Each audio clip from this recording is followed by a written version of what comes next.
मी सुनेत्रा अजित पवार गांभीर्यपूर्वक प्रतिज्ञा करते की कायद्याद्वारे स्थापित झाले आहे अशा भारताच्या संविधानाबद्दल मी खरी श्रद्धा व निष्ठा बाळगीन। मी भारताची सार्वभौमता व एकात्मता उन्नत राखीन।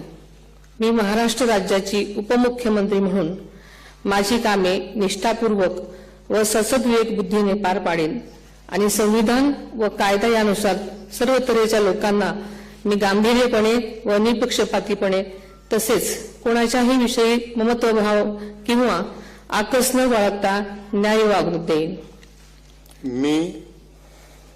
मी सुनेत्रा अजित पवार गांभीर्यपूर्वक प्रतिज्ञा करते की महाराष्ट्र राज्याची उपमुख्यमंत्री म्हणून माझ्या विचारार्थ आणली जाईल किंवा मला ज्ञात होईल अशी कोणतीही बाब अशी उपमुख्यमंत्री म्हणून माझी कामे यथायोग्य पार पाडण्यासाठी आवश्यक असेल ते खेरीज करून एरवी मी कोणत्याही व्यक्तीला किंवा व्यक्तींना प्रत्यक्षपणे वा अप्रत्यक्षपणे कळवणार नाही किंवा त्यांच्याकडे उघड करणार नाही।